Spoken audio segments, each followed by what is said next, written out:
يا رب الأنام نحن نضع الألم بين أيديك يا كاشف الغمام. يا رب الأنام نحن نضع الألم بين أيديك يا كاشف الغمام. يا رب الأنام نحن نضع الألم بين أيديك يا كاشف الغمام.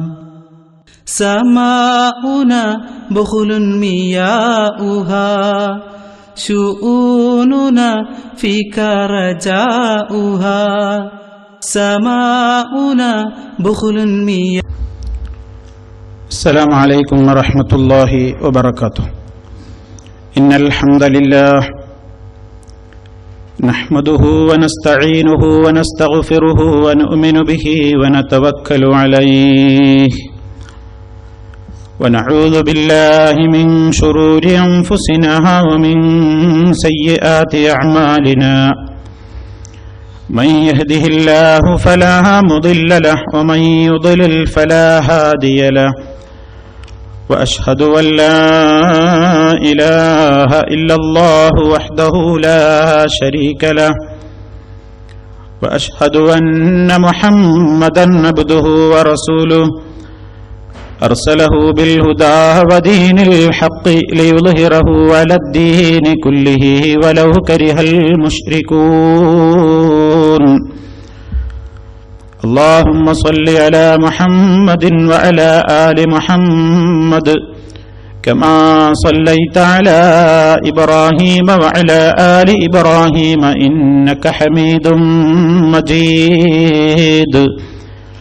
اللهم بارك على محمد وعلى آل محمد كما باركت على إبراهيم وعلى آل إبراهيم إنك حميد مجيد.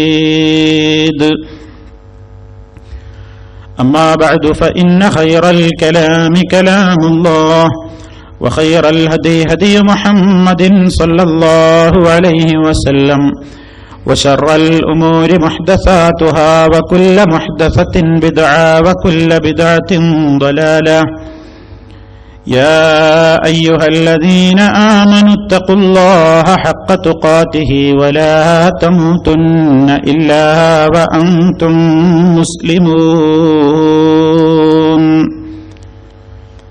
أعوذ بالله من الشيطان الرجيم.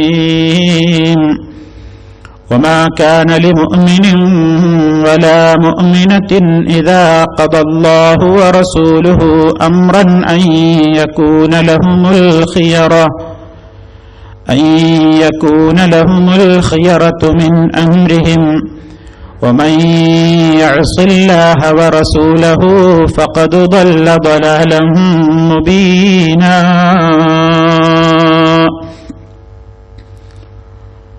സ്നേഹമുള്ള സത്യവിശ്വാസികളെ, സഹോദരീ സഹോദരന്മാരെ, സുഹൃത്തുക്കളെ, അല്ലാഹു റബ്ബുൽ ആലമീൻ നമ്മുടെ ജീവിതത്തിൻ്റെ വിവിധ സന്ദർഭങ്ങളിലൂടെ നമുക്ക് നൽകി അനുഗ്രഹിക്കുന്ന നമ്മുടെ സമയങ്ങളും സന്ദർഭങ്ങളും അല്ലാഹു പൊരുത്തപ്പെടുന്ന മാർഗങ്ങളിലേക്ക് വിനിയോഗിച്ചുകൊണ്ട് പുണ്യം നേടുവാനുള്ള പരിശ്രമങ്ങളിൽ പങ്കുചേരാനുള്ള നമ്മുടെ ഈ ശ്രമം അല്ലാഹു ഒരു സാലിഹായ അമലായി നമ്മിൽ നിന്നും ഖബൂൽ ചെയ്യുമാറാകട്ടെ. പാപങ്ങൾ മുഴുവൻ പുറത്തു കൊടുക്കപ്പെടുകയും സ്വർഗലോകത്ത് പ്രവേശിപ്പിക്കപ്പെടുകയും ചെയ്യുന്ന മഹാഭാഗ്യവാന്മാരിൽ അല്ലാഹു നമ്മെ ഏവരെയും ഉൾപ്പെടുത്തി അനുഗ്രഹിക്കുമാറാകട്ടെ. നാം എല്ലാവരും മുസ്ലിമീങ്ങളാണ്. ആ മതത്തിൽ ജീവിക്കുന്നതിൻ്റെ പേരിൽ അഭിമാനിക്കുന്നവരാണ്. സർവശക്തനായ അല്ലാഹുവിനെ മനസ്സറിഞ്ഞുകൊണ്ട് അതിൻ്റെ പേരിൽ സ്തുതിക്കുന്നവരുമാണ്. ആരാണ് യഥാർത്ഥത്തിൽ ഒരു മുസ്ലിം എന്ന് പറഞ്ഞാൽ? എന്താണ് മുസ്ലിം എന്നതിന്റെ അർത്ഥം? സമർപ്പിച്ചവൻ എന്നാണ് നമുക്കതിന് പറയാവുന്ന ഒരു ഏകദേശ പരിഭാഷ. ആർക്ക് സമർപ്പിച്ചവൻ എന്ന ചോദ്യമാണ് അടുത്ത് വരുന്നത്. ഈ ലോകത്ത് തനിക്ക് വേണ്ട എല്ലാ അനുഗ്രഹങ്ങളും വേണ്ട സമയത്ത് വേണ്ടത്ര അളവിൽ നൽകി നമ്മെ പരിപാലിച്ചു പോരുന്ന സ്രഷ്ടാവായ റബ്ബുൽ ആലമീനായ അല്ലാഹു സുബ്ഹാനഹു വ തആല, ആ നാഥന് വേണ്ടി എല്ലാത്തിനെയും സമർപ്പിക്കുക, ആ നാഥന്റെ മുമ്പിൽ തന്നെ സമ്പൂർണമായും സമർപ്പിക്കുക, അങ്ങനെ സമർപ്പിച്ചവൻ എന്നതാണ് മുസ്ലിം എന്നുള്ളതുകൊണ്ട് ഉദ്ദേശിക്കപ്പെടുന്നത്. ഏത് പ്രത്യേക സാഹചര്യമുണ്ടായാലും പ്രതികൂല ഘടകങ്ങളുണ്ടായാലും തന്നെ സൃഷ്ടിച്ച നാഥൻ ഒരു കാര്യം കൽപ്പിച്ചു കഴിഞ്ഞാൽ ആ കൽപ്പനയെ അനുസരിക്കുന്നതിലും അത് ശിരസാവഹിക്കുന്നതിലും ഒരു സത്യവിശ്വാസിക്കുണ്ടായിരിക്കേണ്ടുന്ന പരമപ്രധാനമായ ഉത്തരവാദിത്വവും ബാധ്യതയുമാണ് മുസ്ലിം എന്ന പേരിലൂടെ ഒരു മനുഷ്യൻ, ഒരു സത്യവിശ്വാസി അവന്റെ മനസ്സിൽ നിരന്തരം കൊണ്ടു നടക്കുന്നത്. ഞാനൊരു മുസ്ലിമാണ്, ഞാൻ മുസ്ലിമീങ്ങളിൽപ്പെട്ടവനാണ് എന്ന് അള്ളാഹുവിന്റെ മുമ്പിൽ കൈകെട്ടി നിന്ന് പ്രതിജ്ഞ പറയുന്ന ഓരോ ഘട്ടത്തിലും ഞാനും നിങ്ങളും പറയുന്നുമുണ്ട്. വജ്ജഹതു വജ്ഹിയ ലില്ലദീ ഫതറസ് സമാവാതി വൽ അർള എന്ന് തുടങ്ങുന്ന നാം നമസ്കാരത്തിൽ പറഞ്ഞുകൊണ്ടിരിക്കുന്ന പ്രാരംഭ പ്രാർത്ഥനയുടെ അവസാനം അതിനിടയ്ക്ക് നമ്മൾ പറയുന്നുണ്ട് വഅന മിനൽ മുസ്ലിമീൻ, ഞാൻ മുസ്ലിമീങ്ങളിൽപ്പെട്ടവനാണ്, ഞാൻ മുസ്ലിമീങ്ങളിൽപ്പെട്ടവനാണ് എന്ന് നാം അള്ളാഹുവിനോട് നിരന്തരം പറഞ്ഞുകൊണ്ടിരിക്കുകയും ചെയ്യുന്നു. നാം ഈ പറയുന്ന നമ്മുടെ ഈ വാചകം, നാം ഏറ്റെടുക്കുന്ന ഈ പരമപ്രധാനമായ ദൗത്യം, അത് പൂർണ്ണമായ നിലക്ക് നിർവഹിക്കുവാൻ സാധിച്ചിട്ടുണ്ടോ എനിക്കും നിങ്ങൾക്കും എന്ന ഒരു പരിശോധനയാണ് ഈ ഘട്ടത്തിൽ നാം നിർവഹിക്കേണ്ടുന്ന ഒരു പ്രധാനപ്പെട്ട സംഗതി. ഞാൻ മുസ്ലിമായി ജീവിക്കുന്നവനാണ്, ഞാൻ അതിന്റെ പേരിൽ അഭിമാനം കൊള്ളുന്നവനാണ്. അല്ലാഹുവേ, നിന്നോട് ഞാനത് പറയുന്നവനാണ്. വഅന മിനൽ മുസ്ലിമീൻ. ആ നിലക്ക് എന്റെ ജീവിതത്തെ ക്രമീകരിക്കാനും അല്ലാഹുവേ, നിന്റെ മുമ്പിൽ സമ്പൂർണമായി എന്നെ സമർപ്പിക്കാനും നീ എന്ത് എന്നോട് നിർദ്ദേശങ്ങൾ പറഞ്ഞിട്ടുണ്ടെങ്കിലും അത് സ്വീകരിച്ച് നടപ്പിൽ വരുത്തിക്കൊണ്ട് നിന്റെ ഒരു വിനയമുള്ള അനുസരണമുള്ള അടിമയായി കഴിയാനും എനിക്ക് സാധിച്ചിട്ടുണ്ടോ ഇല്ലേ എന്ന പരിശോധന ജീവിതത്തിന്റെ ഓരോ ഘട്ടങ്ങൾ പിന്നിടുമ്പോഴും നമ്മുടെ മനസ്സിൽ ഇങ്ങനെ നിരന്തരം നടന്നുകൊണ്ടിരിക്കേണ്ടുന്ന ഒരു പരിശോധനയാണ്. നിങ്ങൾ നോക്കൂ, നാം ദുൽഹജ്ജ് മാസത്തിലേക്ക് പ്രവേശിക്കുകയാണ്. മഹാനായ ഒരു പ്രവാചകന്റെ ചരിത്രത്തെ നമ്മുടെ ഹൃദയത്തിൽ ഏറ്റവും കൂടുതൽ നാം സ്മരിക്കുന്ന ഒരു ഘട്ടമാണ് നമ്മുടെ മുമ്പിൽ കഴിഞ്ഞു കടന്നുകൊണ്ടിരിക്കുന്നത്. ഏറ്റവും വലിയ ത്യാഗം സഹിച്ച ത്യാഗീവര്യനായി അറിയപ്പെടുന്ന ഖലീലുല്ലാഹി ഇബ്രാഹിം നബി അലൈഹിസ്സലാം, അതുപോലെ തന്നെ പൊന്നോമനപുത്രൻ ഇസ്മായിൽ അലൈഹിസ്സലാം, അതുപോലെ തന്നെ അവരുടെ പ്രിയ പത്നിയായിരുന്ന ഇബ്രാഹിം നബി അലൈഹിസ്സലാമിന്റെ പത്നിയായിരുന്ന ഹാജർ അലൈഹിസ്സലാം, ഇങ്ങനെ ധാരാളം ആളുകളെ ദുൽഹജ്ജും അതുമായി ബന്ധപ്പെട്ട കാര്യങ്ങളും ബലിപെരുന്നാളുമൊക്കെ വരുമ്പോ വിശ്വാസിയുടെ മനസ്സിൽ ഇങ്ങനെ നിരന്തരം ചിന്തകൾ വന്നുകൊണ്ടിരിക്കുന്ന, മുളപൊട്ടിക്കൊണ്ടിരിക്കുന്ന പ്രത്യേകമായ സന്ദർഭമാണിത്. നിങ്ങൾ ചിന്തിച്ചു നോക്കൂ, വളരെയേറെ പ്രതികൂലമായ കാലാവസ്ഥ, ഒരു നിലക്കും തനിക്ക് അനുകൂലമല്ലാത്ത ഒരുപാട് പ്രതികൂലമായ സാഹചര്യങ്ങൾ നേരെ മുമ്പിൽ കണ്ടുകൊണ്ടാണ് ഖലീലുല്ലാഹി ഇബ്രാഹിം നബി അലൈഹിസ്സലാം വളരുന്നതും ജീവിക്കുന്നതുമെല്ലാം. അത്രമാത്രം പ്രതികൂലമായ സാഹചര്യങ്ങളും ഘടകങ്ങളും ഉണ്ടായിട്ടും എല്ലാം കൊണ്ടും പ്രയാസങ്ങളുടെയും പരീക്ഷണങ്ങളുടെയും ഒരുപാട് ഘട്ടങ്ങൾ തരണം ചെയ്യേണ്ടി വന്നപ്പോഴും ഇബ്രാഹിം നബി അലൈഹിസ്സലാമിനെ സംബന്ധിച്ച് അല്ലാഹു റബ്ബുൽ ആലമീൻ ഞാനും നിങ്ങളും വായിച്ചുകൊണ്ടിരിക്കുന്ന വിശുദ്ധ ഖുർആനിൽ സൂറത്തുൽ ബഖറയിലൂടെ പറയുന്നുണ്ട്. ഇബ്രാഹിം നബി അലൈഹിസ്സലാമിന്റെ മഹത്വം പറയുന്നിടത്ത് പറയുന്നു, ഇദ് ഖാല ലഹു റബ്ബുഹു അസ്ലിം ഖാല അസ്ലംതു ലിറബ്ബിൽ ആലമീൻ. ഇദ് ഖാല ലഹു റബ്ബുഹു, അദ്ദേഹത്തോട് അദ്ദേഹത്തിന്റെ രക്ഷിതാവ് പറഞ്ഞ സന്ദർഭം, ഇബ്രാഹിം നബി അലൈഹിസ്സലാമിനോട് അല്ലാഹു പറഞ്ഞ സന്ദർഭം എന്താണ്? ഇബ്രാഹിം നബിയോട് അല്ലാഹു പറഞ്ഞത്, അസ്ലിം, നീ സമ്പൂർണമായി കീഴ്പ്പെടുക, നീ അനുസരിക്കുക, നീ കീഴൊതുങ്ങുക, നീ മുസ്ലിമാവുക എന്നിങ്ങനെ അല്ലാഹു റബ്ബുൽ ആലമീൻ ഇബ്രാഹിം നബി അലൈഹിസ്സലാമിനോട് പറയേണ്ട താമസം അല്ലാഹു റബ്ബുൽ ആലമീൻ ഉടനെ തന്നെ പറയുന്നു. ഇബ്രാഹിം നബി അലൈഹിസ്സലാം എന്താണ് പറഞ്ഞത്?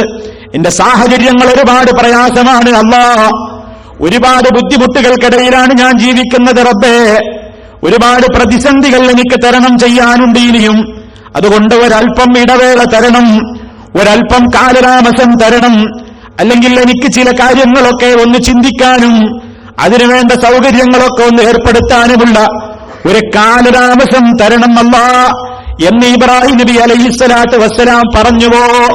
പറഞ്ഞില്ല.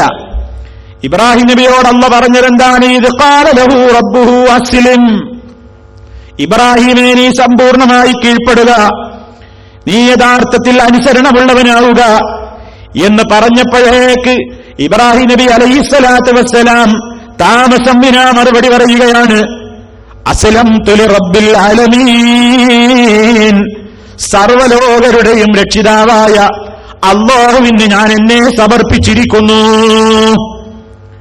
അസ്ലിം എന്ന് പറഞ്ഞപ്പോഴേക്ക് അസ്ലംതു ലിറബ്ബിൽ ആലമീന, റബ്ബുൽ ആലമീനിന് ഞാൻ എന്നെ പരിപൂർണമായും സമർപ്പിച്ചിരിക്കുന്നു, ഞാൻ അനുസരിച്ചിരിക്കുന്നു, എന്നെ സമ്പൂർണമായും സമർപ്പിച്ചിരിക്കുന്നു എന്ന് ഇബ്രാഹിം നബി അലൈഹിസ്സലാത്തു വസ്സലാം പറയുന്നു.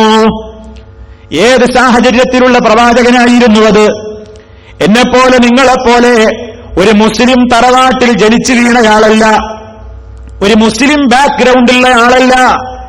നാട്ടിൽ പാർട്ടിക്കാരും സഹായികളും പാർട്ടി ഓഫീസും അതുപോലെ തന്നെ പള്ളിയും അതുപോലെ തന്നെ സൗകര്യങ്ങളും ഒക്കെയുള്ള ഒരു നാട്ടിൽ ജനിച്ചയാളല്ല.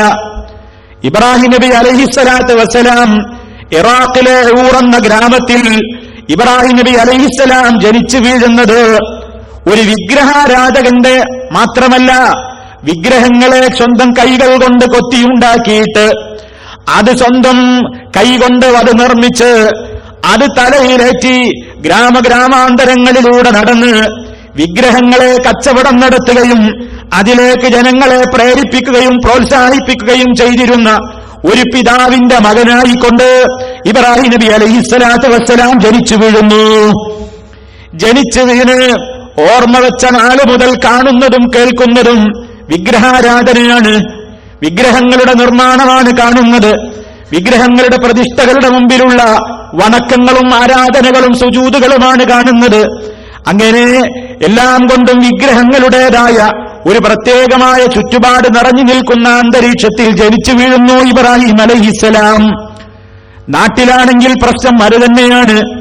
നാട്ടിൽ മുഴുവനുമുള്ള ആളുകൾ പലതിനെയും ആരാധിക്കുകയാണ്.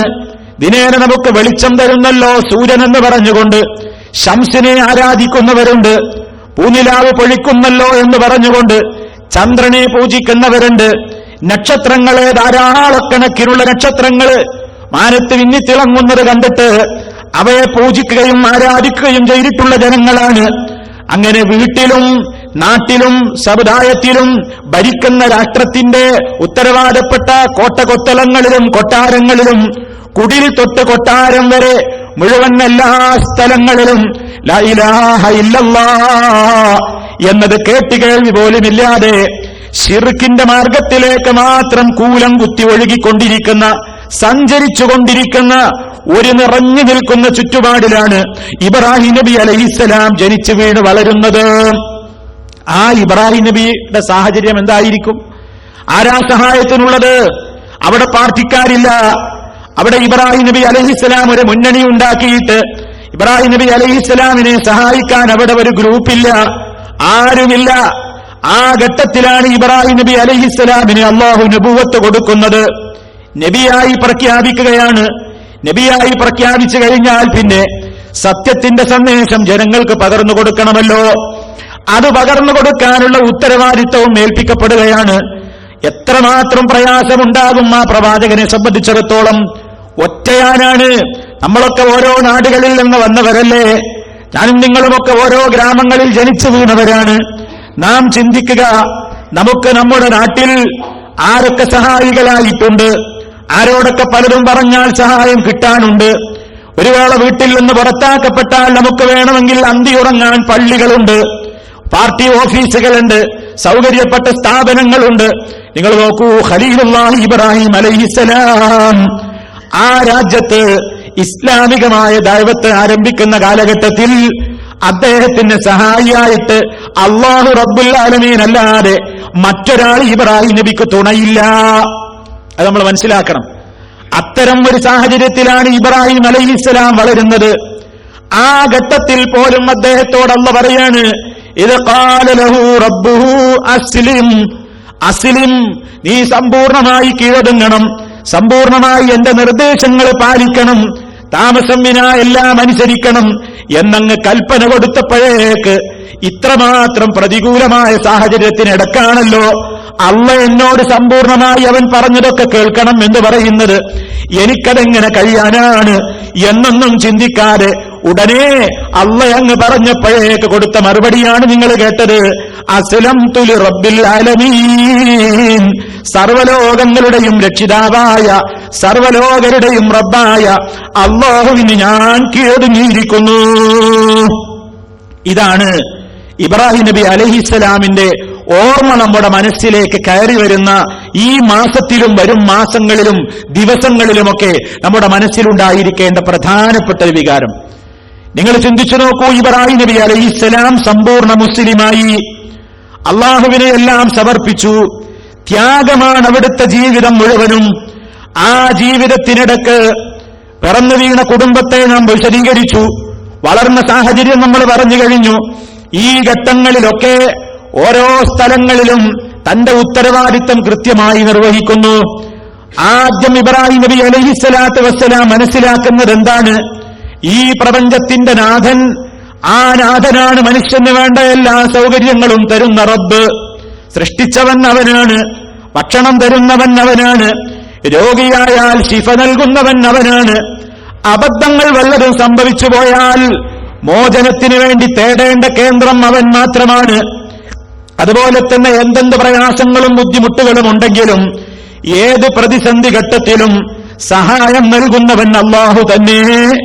അതുകൊണ്ട് അവനെ മാത്രമേ ആരാധിക്കാവൂ, അവനെ മാത്രമേ ആരാധിക്കാവൂ, അവനോട് മാത്രമേ പ്രാർത്ഥിക്കാവൂ എന്ന ലാ ഇലാഹ ഇല്ലല്ലാഹയുടെ തത്വമാണ് ഇബ്രാഹിം നബി അലൈഹിസ്സലാത്തു വസ്സലാം ആദ്യമായി സ്വന്തം ഉൾക്കൊണ്ടുകൊണ്ട് ഏറ്റെടുത്തത്. ഒരു മുസ്ലിമിന്റെ ഒന്നാമത്തെ ഡ്യൂട്ടിയാണത്. ഒരു മുസ്ലിമാണെങ്കിൽ, അള്ളാഹുവിന് സമർപ്പിച്ച മുസ്ലിമാണെങ്കിൽ നമ്മുടെ ഏറ്റവും പ്രധാനപ്പെട്ട ഡ്യൂട്ടി എന്താണ്? നമുക്ക് വേണ്ടതെല്ലാം ഓരോ സാഹചര്യങ്ങളിലും വേണ്ടത്ര അളവിൽ വേണ്ടപ്പോ നൽകിക്കൊണ്ട് നമ്മെ പടിപടിയായി പരിപാലിച്ചു പോരുന്ന റബ്ബുൽ ആലമീൻ, ആ നാഥന് മാത്രമേ ആരാധന സമർപ്പിക്കാവൂ, ആ നാഥനോടെ പ്രാർത്ഥിക്കാവൂ, ആ നാഥന് മാത്രമേ നേർച്ച വഴിപാടുകൾ അർപ്പിക്കാവൂ, അവന്റെ മുമ്പിലെ സാഷ്ടാംഗം പ്രണമിക്കാവൂ, അവന് വേണ്ടി മാത്രമേ ബലിയർപ്പണം നടത്താവൂ, അവനോട് മാത്രമേ ആത്യന്തികമായി സഹായം ചോദിക്കാവൂ. ഈ ഒരു സന്ദേശമാണ് ഒരു മുസ്ലിം ഒന്നാമതായി ഉൾക്കൊള്ളേണ്ടത്. അതാണ് നമ്മൾ നമസ്കാരത്തിൽ കൈകെട്ടി നിന്നാൽ വഅനമിനൽ മുസ്ലിമീൻ എന്ന് പറയുന്നതിന്റെ മുമ്പായി നമ്മൾ പറയുന്നുണ്ട്, എന്റെ ജീവിതവും എന്റെ മരണവും എന്റെ അനുഷ്ഠാനങ്ങളും എന്റെ എല്ലാം സർവലോക രക്ഷിതാവായ അല്ലാഹുവിന് മാത്രമാണ്. അവനൊരു പങ്കുകാരുമില്ല. അങ്ങനെ പങ്കുകാരെ അല്ലാഹുവിന് നിശ്ചയിക്കാനും പാടില്ല. അങ്ങനെ കൃത്യമായി ഏകനായ നാഥനിൽ അടിയുറച്ച് വിശ്വസിച്ചുകൊള്ളാൻ വേണ്ടി ഞാൻ കൽപ്പിക്കപ്പെട്ടിരിക്കുന്നു. വബിദാലിക ഉമിർതു, അക്കാര്യം കൊണ്ട് ഞാൻ കൽപ്പിക്കപ്പെട്ടിരിക്കുന്നു. എക്കാര്യം കൊണ്ട്? ലാ ശരീക ലഹു, അല്ലാഹുവിന് ഒരു പങ്കാളിയുമില്ല. അവന് ഒന്നിലും യാതൊന്നിലും പങ്കുചേർക്കാൻ പാടില്ല. അവനാണ് എല്ലാത്തിന്റെയും സൃഷ്ടാവ്. ഫാത്തിറുസ് സമാവാതി വൽ അർളാണ്, ആകാശഭൂമികളുടെ സൃഷ്ടാവാണ്. അതാണല്ലോ നമ്മൾ പറയുന്നത് വജ്ജഹ്തു വജ്ഹിയ ലില്ലദീ ഫതറസ് സമാവാതി വൽ അർള ഹനീഫൻ മുസ്ലിമാ വമാ അന മിനൽ മുശ്രികീൻ. എന്നിട്ടാണല്ലോ പറഞ്ഞത് ഇന്ന സ്വലാത്തി വനുസുകി വമഹ്യായ വമമാതി ലില്ലാഹി റബ്ബിൽ ആലമീൻ ലാ ശരീക ലഹു. ഈ കഴിവുകളൊക്കെയുള്ള സൃഷ്ടാവായ നാഥൻ, ആ നാഥന് ഒരു പങ്കാളിയുമില്ല. അങ്ങനെ തന്നെ വിശ്വസിക്കാനാണ് ഞാൻ കൽപ്പിക്കപ്പെട്ടിരിക്കുന്നത്. വബിദാലിക ഉമിർതു, അക്കാര്യം കൊണ്ട് ഞാൻ കൽപ്പിക്കപ്പെട്ടിരിക്കുന്നു.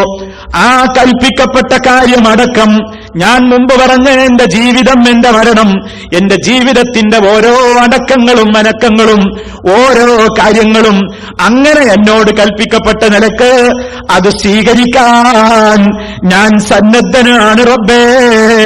വ അന മിനൽ മുസ്ലിമീൻ, അതൊക്കെ പരിപൂർണമായും അനുസരിക്കുന്ന മുസ്ലിമീങ്ങളിൽ പെട്ടവനാണ് ഞാനെന്നിതാ ഞാൻ പ്രഖ്യാപിച്ചിരിക്കുന്നു. ഇതാ നമ്മൾ നമസ്കാരത്തിൽ കൈകെട്ടിയിട്ടാണ് പറയുന്നത്. എത്ര ഗൗരവമായ പ്രഖ്യാപനമാണ്! ആ പ്രഖ്യാപനം നടത്തുന്ന മുസ്ലിമിനോട്, ആ പ്രഖ്യാപനം നടത്തുന്ന വ്യക്തിയോട് വിശുദ്ധ ഖുർആൻ തന്നെ പറയുന്നൊരു കാര്യമുണ്ടല്ലോ, യാ അയ്യുഹല്ലദീന ആമനൂ, ഓ സത്യവിശ്വാസികളെ, ലിമ തഖൂലൂന മാ ലാ തഫ്അലൂൻ, നിങ്ങൾ നിങ്ങൾ ചെയ്യാത്തത്, നിങ്ങൾ പ്രവർത്തിക്കാൻ തയ്യാറില്ലാത്തത് നിങ്ങൾ എന്തിന് പറഞ്ഞു നടക്കുന്നു? കബുറ മഖ്തൻ ഇൻദല്ലാഹ്, അള്ളാന്റെ അടുക്കൽ ഏറെ കോപത്തിന് നിമിത്തമാകുന്ന സംഗതിയാണെന്ത്?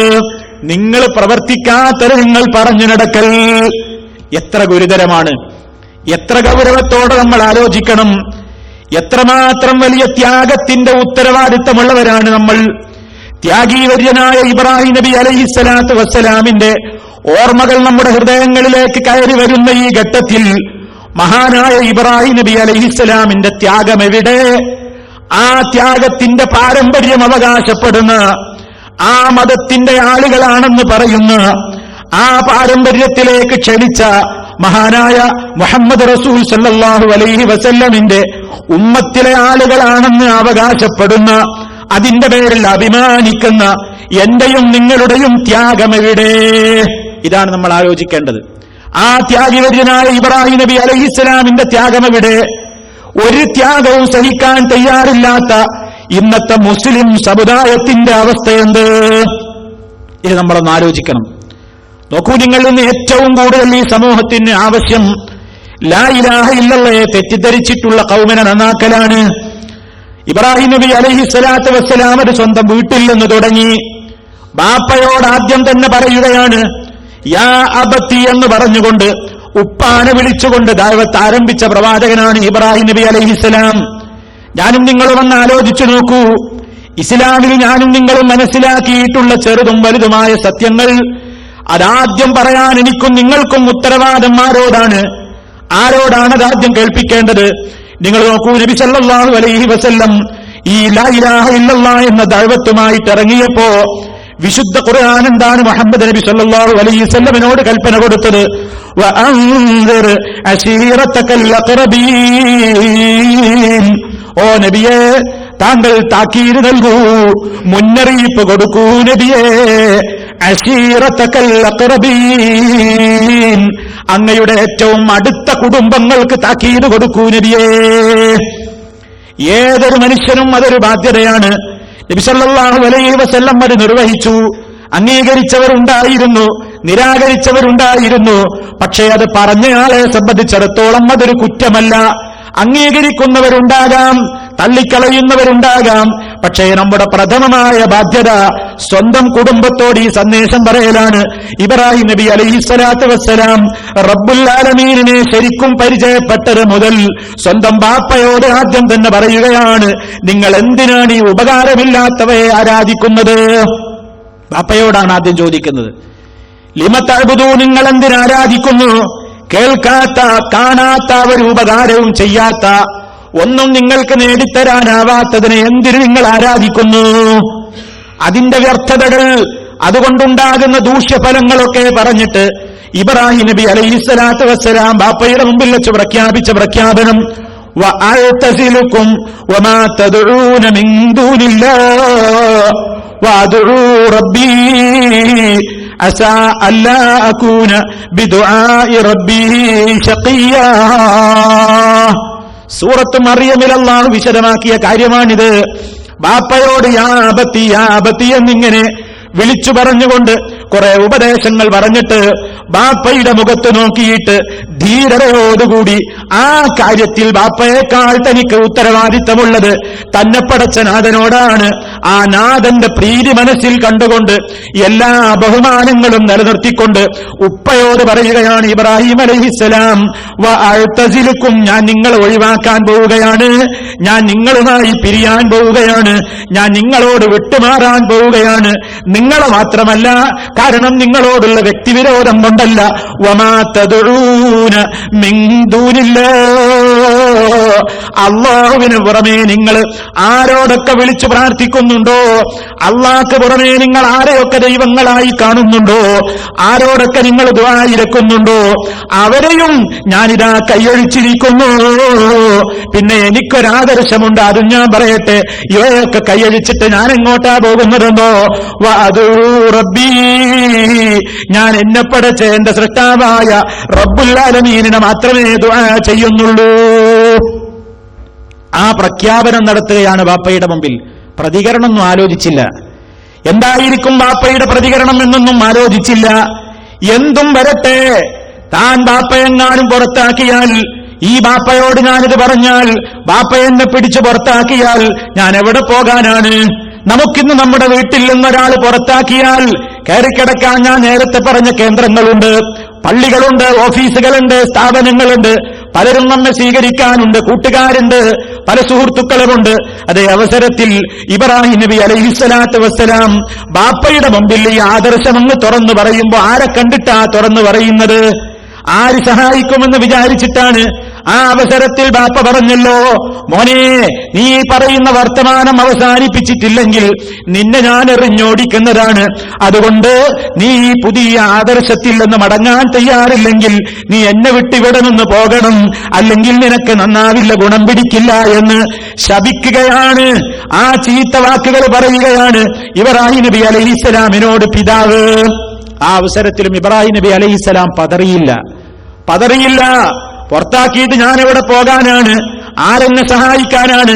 എന്നാ പിന്നെ ബാപ്പ ക്ഷമിക്കണം, ഞാൻ പറഞ്ഞതൊക്കെ ഞാൻ പിൻവലിച്ചു, എന്റെ വിവരക്കേടുകൊണ്ട് ഞാൻ അങ്ങ് പറഞ്ഞു പോയതാണ് എന്ന് ബാപ്പയോട് പൊരുത്തപ്പെടിക്കാനല്ല തയ്യാറായത്. ഇബ്രാഹിം നബി അലൈഹിസ്സലാത്തു വസ്സലാം അവിടെ വെച്ച് പറയാണ്, നിങ്ങൾക്ക് ശാന്തി വരട്ടെ, ഞാൻ ഇറങ്ങുകയാണ് എന്നും പറഞ്ഞുകൊണ്ട് വീട്ടിൽ നിന്ന് ഇറങ്ങുന്നു. ഇബ്രാഹിം നബി അലൈഹിസ്സലാം മുസ്ലിമിന്റെ ത്യാഗത്തിന്റെ ആദ്യപടി. നമ്മൾ ചിന്തിക്കണം, നമ്മളൊക്കെ ഓരോ കുടുംബങ്ങളിൽ നിന്ന് വന്നവരാണ്, ഈ സത്യത്തിന്റെ സന്ദേശം മനസ്സിലാക്കിയവരാണ്. എത്ര പേര് സ്വന്തം ബാപ്പയോട് ഇത് പറഞ്ഞു, ഉമ്മയോട് ഈ സത്യം ഇന്നേ വരെ പറഞ്ഞു? നാം മനസ്സിലാക്കിയ ചെറുതും വലുതുമായ ഒട്ടേറെ കാര്യങ്ങളുണ്ടല്ലോ. ഇസ്ലാമിന്റെ ഒട്ടേറെ നല്ല നല്ല വശങ്ങളില്ലേ? ആ വശങ്ങളൊക്കെ നാം നമ്മുടെ കുടുംബത്തോട്, ഉത്തരവാദപ്പെട്ടവരോട്, നമ്മുടെ വീട്ടിൽ വെച്ചത് പറയാൻ നമ്മൾ ഇന്ന് വരെ തയ്യാറായിട്ടുണ്ടോ? നമ്മൾ തയ്യാറാകുന്നില്ല. നമ്മൾ മറ്റു പലരോടും പറയുന്നു, സ്വന്തം കുടുംബത്തോട് പറയുന്നില്ല, കുടുംബത്തോട് ഈ ഉത്തരവാദിത്തം നിർവഹിക്കുന്നില്ല.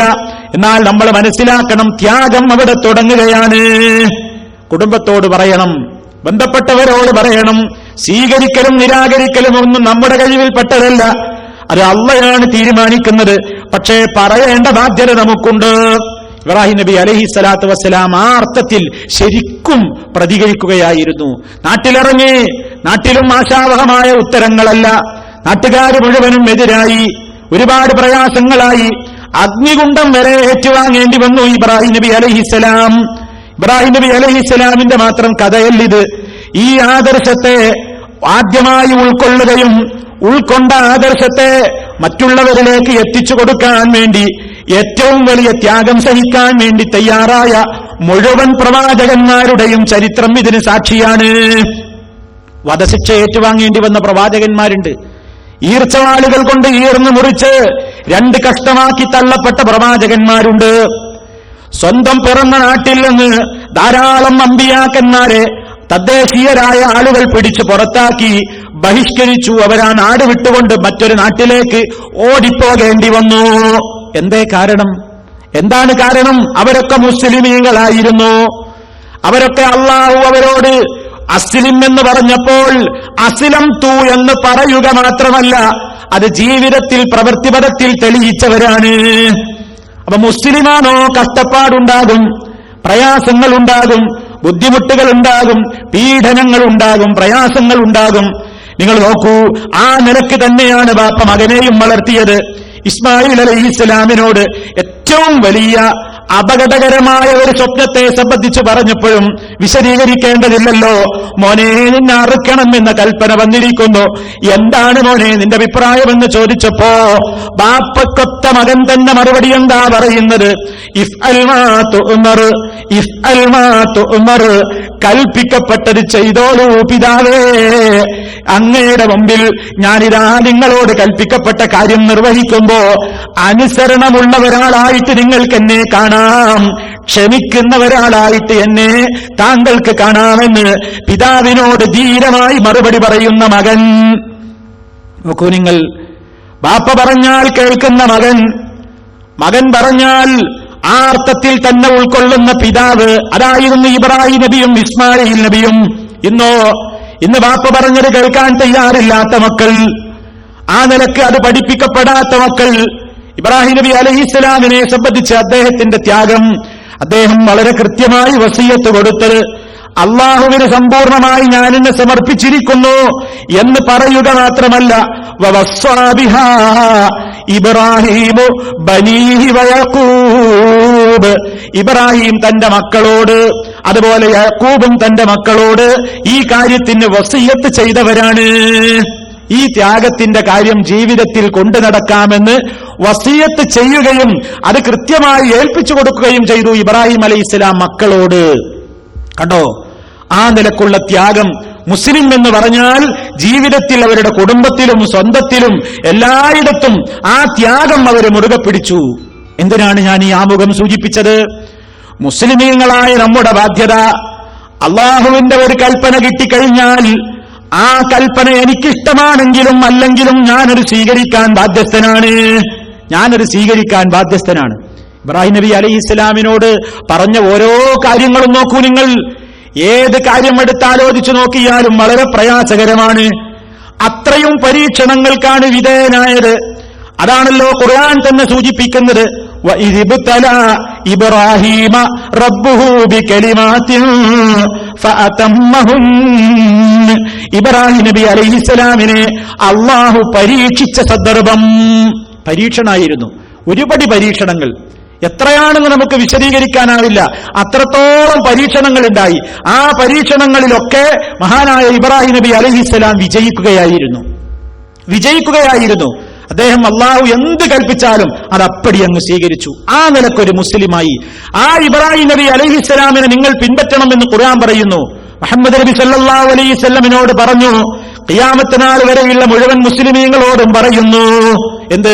അള്ളാഹു ഒരു കാര്യം പറഞ്ഞാൽ അങ്ങനെ അപ്പാണ്ട് സ്വീകരിക്കാനുള്ള ഒരു മനസ്സ്, അതാണ് നമ്മൾ നേടിയെടുക്കേണ്ടുന്ന ഏറ്റവും വലിയ ത്യാഗം. നമുക്കെന്ന് സഹിക്കേണ്ട ത്യാഗം അതാണ്.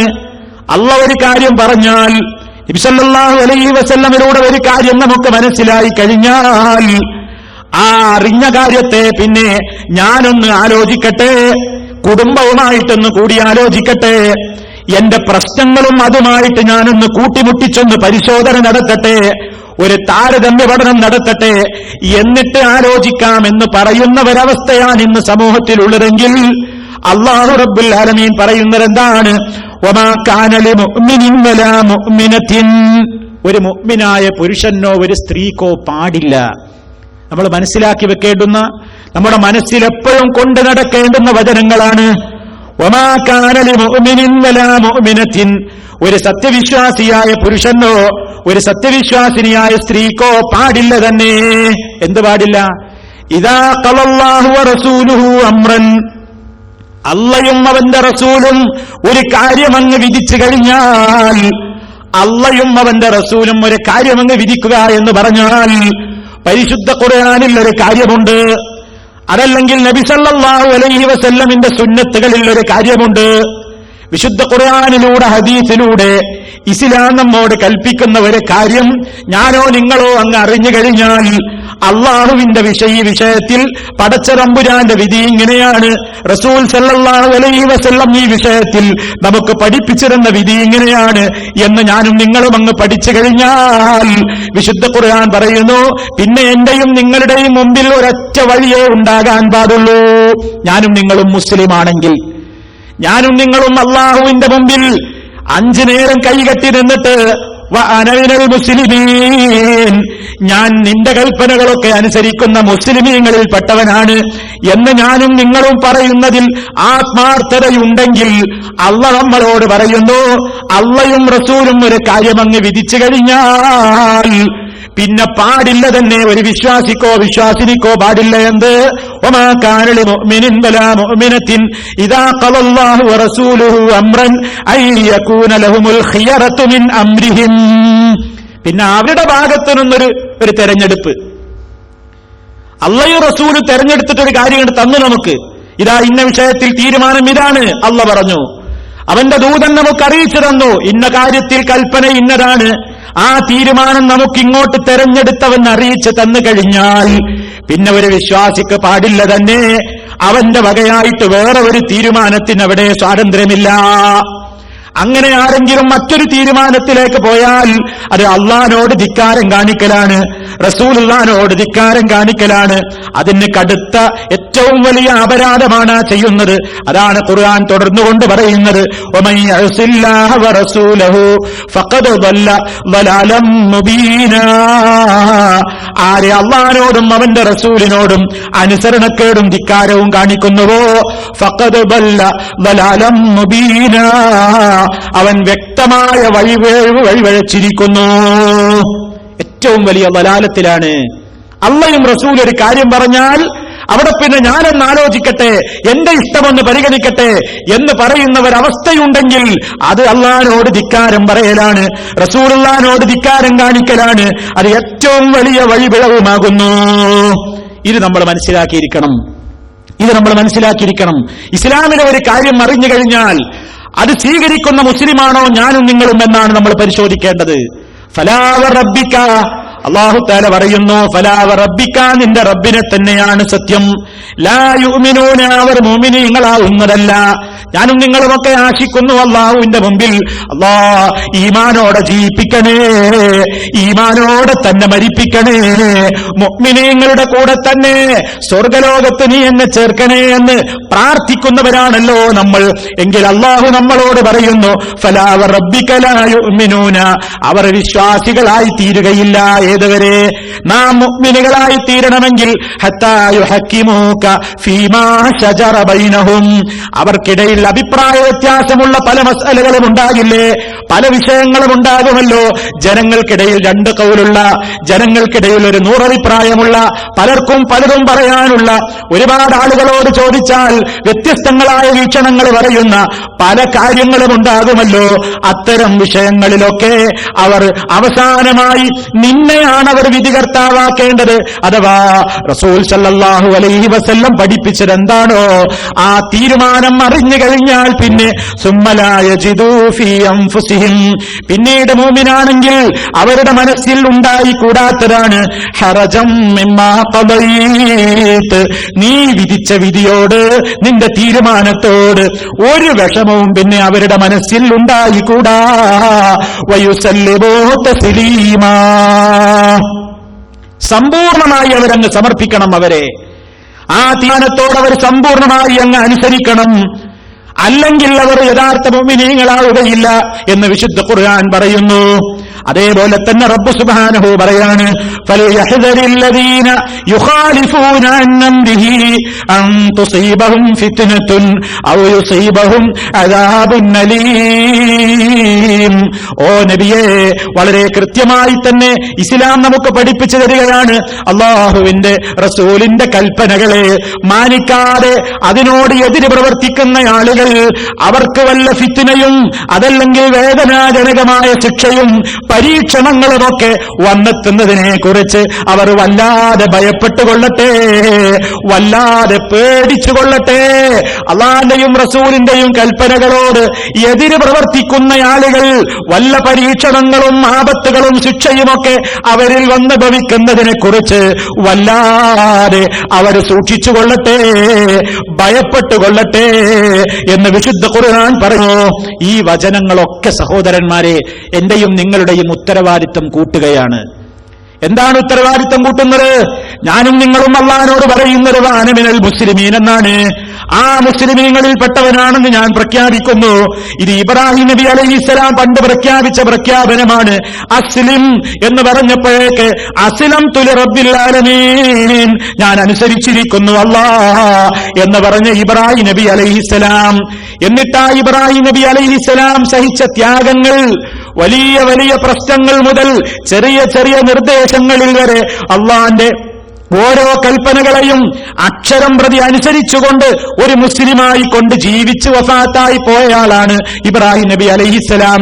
അതേ അവസരത്തിൽ ആ മുസ്ലിം ഉമ്മത്തിന്റെ മെമ്പർമാരായ ഞാനും നിങ്ങളും ആ പറയുന്ന വാക്കിനോട് ഞാനും മുസ്ലിമാണ് അല്ലാഹ് എന്ന് അള്ളാഹിനോട് നമ്മൾ ഏറ്റുപറയുന്ന ആ വാക്കിനോട് കൂറുപുലർത്തി കഴിയുന്ന യഥാർത്ഥ മുസ്ലിമീങ്ങളായി ആ മാർഗത്തിൽ ചെറിയ ചെറിയ വിഷയങ്ങളിൽ പോലും ഒരു ത്യാഗം സഹിക്കാൻ നമുക്ക് കഴിഞ്ഞിട്ടുണ്ടോ ഇല്ലേ എന്ന പരിശോധനക്ക് ഈ അവസരത്തിൽ വലിയ പ്രസക്തിയുണ്ട്. നിങ്ങൾ നോക്കൂ, എത്രയെത്ര കാര്യങ്ങൾ, വലിയ വലിയ കാര്യങ്ങൾ അവിടെ കിടക്കട്ടെ, കൊച്ചു കൊച്ചു കാര്യങ്ങളെന്ന് നമുക്ക് തോന്നാവുന്ന സംഗതികളൊന്ന് ആലോചിച്ചു നോക്കൂ. അത്തരം കാര്യങ്ങളിൽ വരെ ത്യാഗം സഹിക്കാനെന്ന് മുസ്ലിം സമുദായം തയ്യാറില്ല.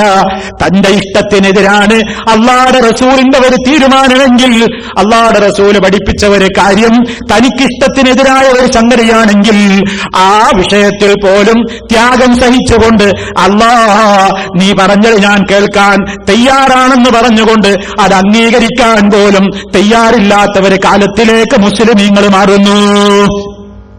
ഇതെത്ര വലിയ ഒരു സങ്കടകരമാണ്. നിങ്ങൾ നോക്കൂ, മുസ്ലിമിനോട് ഇസ്ലാം പറഞ്ഞിട്ടുള്ള ഒട്ടേറെ കാര്യങ്ങളുണ്ട്. ഒന്ന്, ഒരു മുസ്ലിമിന്റെ വേഷം, ഒരു മുസ്ലിമിന്റെ വ്യക്തിത്വം നിങ്ങൾ ചിന്തിച്ചു നോക്കൂ. മുസ്ലിമിനോട് പറയുന്നു, മുസ്ലിം പുരുഷന്റെ വസ്ത്രം അത് നെരിയാണിക്ക് താഴെ താഴ്ന്നുകൂടാത്തതാണ്. പാന്റാണെങ്കിലും ഏത് വസ്ത്രമാണെങ്കിലും നെരിയാണിക്ക് താഴെ വസ്ത്രം താഴാൻ പാടില്ല. ഇത് അള്ളാഹുവിന്റെ കൽപ്പനയാണ്. കാരണം നബി സല്ലല്ലാഹു അലൈഹി വസല്ലം ദീനായിട്ട് നമ്മളോട് എന്ത് പറയുമ്പോഴും അതുമായി ഹവാ, സ്വന്തം ഇഷ്ടപ്രകാരം അവിടുന്ന് സംസാരിക്കുന്നില്ല. അള്ളാഹ് കൽപ്പിച്ച കാര്യങ്ങളെ അവിടുന്ന് പറയുന്നുള്ളൂ. അതുകൊണ്ട് തന്നെ നബി സല്ലല്ലാഹു അലൈഹി വസല്ലം പറഞ്ഞതെന്താണ്? മൻ ജറ സൗബഹു ഖുയലാ ലം യൻദുറുല്ലാഹു ഇലൈഹി യൗമൽ ഖിയാമ. അള്ളാഹ് നോക്കൂലാണ്, അന്ത്യനാളിൽ അള്ളാഹു നോക്കുകയില്ല. ആരുടെ നേരെ? വസ്ത്രം നെരിയാണിക്ക് താഴെ വലിച്ചിഴക്കുന്നവൻ അഹങ്കാരത്തോടുകൂടി വസ്ത്രം നെരിയാണിക്ക് താഴെ വലിച്ചു തൂക്കുന്നവന്റെ നേരെ നാളെ മഹ്ശറിൽ അല്ലാഹു കാരുണ്യത്തിന്റെ നോട്ടം നോക്കുക പോലുമില്ല. ഈ ഹദീസ് വായിക്കുമ്പോ ചില സുഹൃത്തുക്കൾ പറയുന്നത് എന്താണ്? അത് അഹങ്കാരത്തോടുകൂടെയുള്ള പ്രശ്നമാണ് പറയുന്നത്. അഹങ്കാരമില്ലാതെ ഞങ്ങൾക്കൊരഹങ്കാരവുമില്ല, ഒരഹങ്കാരവും മനസ്സിൽ തോന്നുന്നില്ല. പക്ഷേ അങ്ങനെ ശീലിച്ചു എന്നേയുള്ളൂ. ചെറുപ്പത്തിലെ അങ്ങനെയാണ് ധരിച്ചു പോകുന്നത്, അങ്ങനെയാണ് ശീലിച്ചു പോകുന്നത്. അതിലത്ര വലിയൊരു പ്രയാസമല്ല എന്ന് തോന്നുന്നുവെങ്കിൽ നബി സല്ലല്ലാഹു അലൈഹി വസല്ലം പറയുന്നത് മാ അസ്ഫല മിനൽ കഅബൈനി മിനൽ ലിസാരി ഫഫിന്നാർ, നെരിയാണിക്ക് താഴെ തൂങ്ങുന്ന വസ്ത്രം അത് നരകത്തിൽ തന്നെ. അവിടെ അഹങ്കാരമോ ഇല്ലേനൊന്നും പറഞ്ഞില്ല.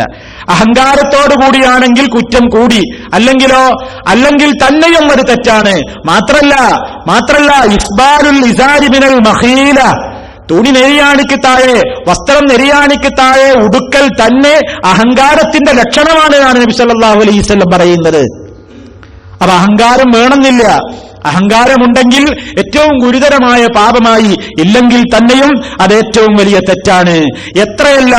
ഏതെല്ലാം സംഭവങ്ങളുണ്ട് സഹോദരന്മാരെ.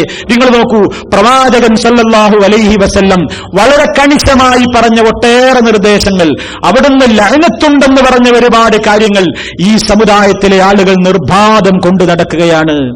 നിങ്ങൾ ചിന്തിച്ചു നോക്കൂ, എന്ത് ത്യാഗമാണ് ഈ മുസ്ലിം മെമ്പർമാർക്ക് അനുഭവിക്കാനുള്ളത്. ഒരു ചെറിയ നിർദ്ദേശങ്ങളിൽ വരെ ത്യാഗമനുഭവിക്കാൻ സഹിക്കാൻ തയ്യാറില്ലാത്ത മുസ്ലിം ഉമ്മത്തിന് എങ്ങനെ അള്ളാഹുവിന്റെ സഹായം കിട്ടാനാണ് സന്നിഗ്ധ ഘട്ടങ്ങളിൽ? നമ്മൾ ആലോചിക്കണം. നമ്മുടെ പ്രതിസന്ധികൾ ഉണ്ടാകുമ്പോ, നമ്മുടെ പ്രയാസങ്ങൾ ഉണ്ടാകുമ്പോ, അള്ളാഹിനോട് സങ്കടപ്പെട്ട് പറയുമ്പോ ഉത്തരം കിട്ടണമെങ്കിൽ എന്ത് ത്യാഗമാണ് നമുക്ക് മുന്നോട്ട് വെക്കാനുള്ളത്? അള്ളാഹ്ക്ക് വേണ്ടി ചെയ്ത എന്ത് പ്രവർത്തനമാണ് പറയാനുള്ളത്?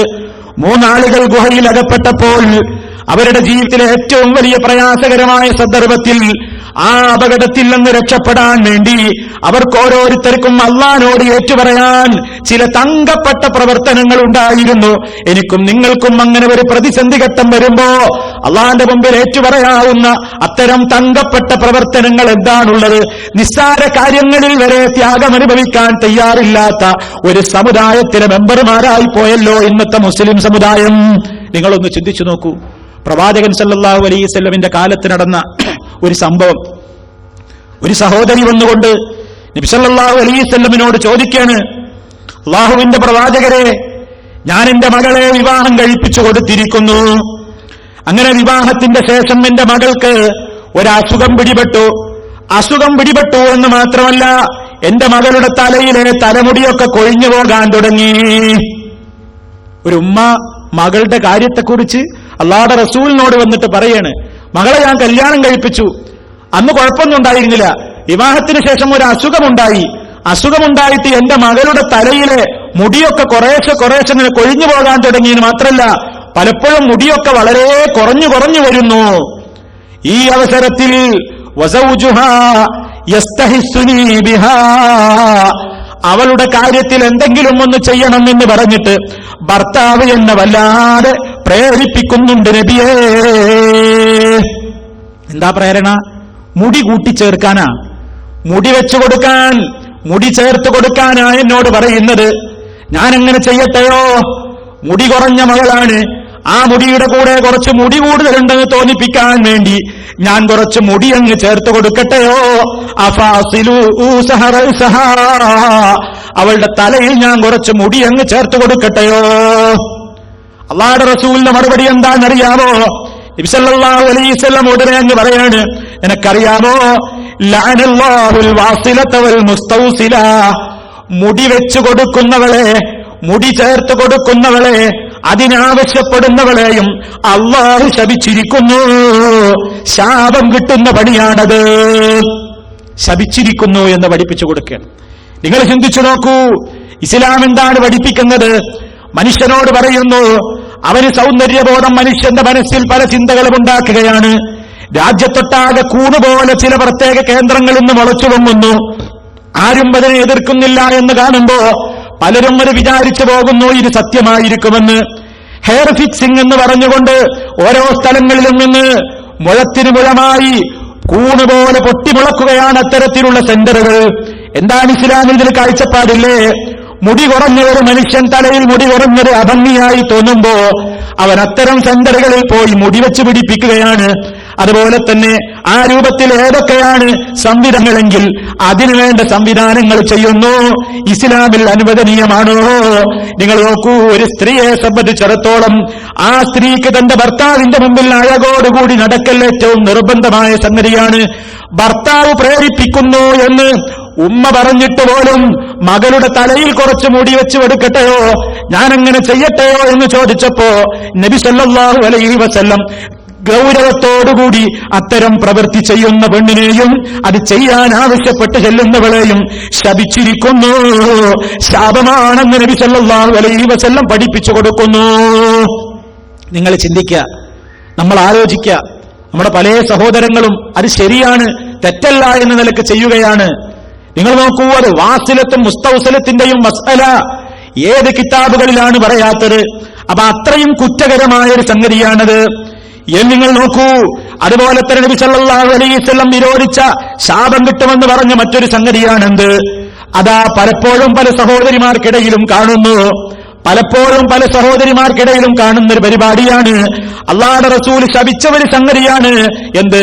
പുരികം നേർപ്പിക്കുക എന്ന് പറയുന്നതും പുരികം വടിച്ചു കളഞ്ഞുകൊണ്ട് അവിടെ ഒരു നേർരേഖ വരച്ചിട്ട് അങ്ങനെ ഭംഗി കൂട്ടുന്ന പരിപാടിയുണ്ടല്ലോ. അങ്ങനെ പുരികത്തിൽ നിന്ന് മുടി പറിച്ചു കളയുന്ന, പുരികം നേർപ്പിച്ചു കളയുന്ന, അതല്ലെങ്കിൽ പറ്റേ വടിച്ചുകൊണ്ട് അവിടെ മറ്റൊരു കളറിൽ ഇങ്ങനെ ഒരു ലൈനിട്ടുകൊണ്ട് നടക്കുന്ന അങ്ങനെ ഭംഗി അങ്ങനെയാണെന്ന് വിചാരിച്ചു പോയ ഒട്ടേറെ സഹോദരിമാരുണ്ട്. ആ കാര്യത്തെ സംബന്ധിച്ച് അവൻ ശപിച്ചിരിക്കുന്നു എന്ന് വളരെ കൃത്യമായി സഹാബി എന്ന് പറഞ്ഞപ്പോ ഒരു സഹാബ വനിത ഇത് കേൾക്കുന്നു. എന്താപ്പ നിങ്ങൾ പറഞ്ഞത്? ശാപമുണ്ടെന്നോ? പുരികം അങ്ങനെ നേർപ്പിക്കുകയും പുരികം വടിച്ച് ഭംഗി കൂട്ടാൻ വേണ്ടി നേർപ്പിക്കുകയും ഒക്കെ ചെയ്ത് അങ്ങനെ പുരികത്തിൽ നിന്ന് മുടി വടിച്ചു കളയുകയോ നേർപ്പിക്കുകയോ ഒക്കെ ചെയ്യുന്നവർക്ക് ശാപമുണ്ടെന്നാണോ നിങ്ങൾ പറയുന്നത് എന്ന് സഹാബിയോട് ചോദിച്ചപ്പോ ആ സഹാബി തിരിച്ചു ചോദിക്കുകയാണ്,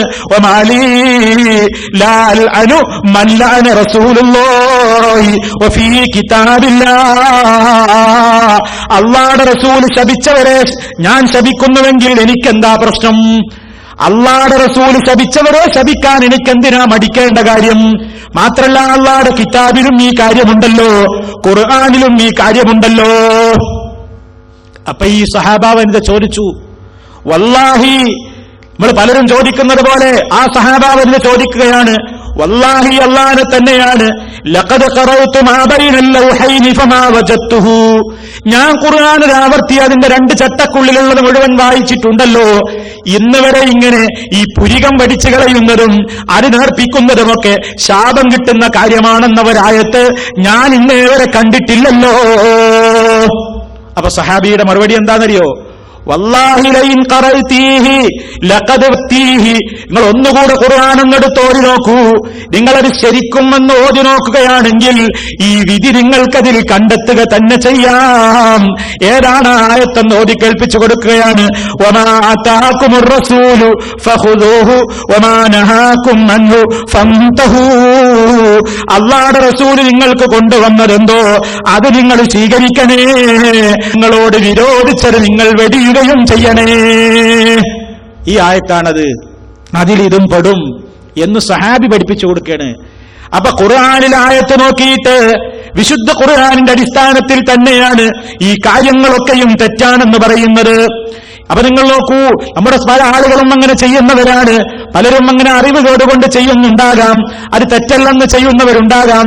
പ്രത്യേകിച്ച് ഈദിന്റെ ദിവസങ്ങളിലൊക്കെ ഈദിന് വേണ്ടി ഒരുങ്ങുമ്പോ ഈദ്ഗാഹുകളിൽ വരാൻ വേണ്ടി തലേന്ന് തന്നെ ബ്യൂട്ടി പാർലറുകളിൽ കയറുന്ന, സലൂണുകളിൽ കയറുന്ന സഹോദരിമാരുണ്ട്. എന്നിട്ടോ അവരിങ്ങനെ പുരികം വളരെ നേർപ്പിക്കുന്നു, ഭംഗി കൂട്ടുന്നു. അറിഞ്ഞോളൂ സഹോദരി, ഇത് ശാപം കിട്ടുന്ന പണിയാണ്. ഇത് അല്ലാഹുവിന്റെ റസൂൽ ശപിച്ചു കഴിഞ്ഞ ഏർപ്പാടാണ്. ഇത് പാടില്ലാത്ത സംഗതിയാണ്. അതുപോലെ തന്നെ ബ്യൂട്ടി പാർലറുകളിലും ഹെയർ ഫിക്സിംഗ് സലൂണുകളിലുമൊക്കെ കയറിയിട്ട് മുടിവെച്ച് പിടിപ്പിക്കുന്ന പുരുഷന്മാരുമുണ്ടല്ലോ, അതുപോലെ തന്നെ സ്ത്രീകളുമുണ്ടല്ലോ. അല്ലാഹുവിന്റെ റസൂൽ പറയാണ് ഇത് ശാപം കിട്ടുന്ന പരിപാടിയാണ്. ആ കാര്യം ചെയ്യുന്നവനെയും ശപിച്ചിരിക്കുന്നു, ചെയ്യുന്നവരെയും ശപിച്ചിരിക്കുന്നു.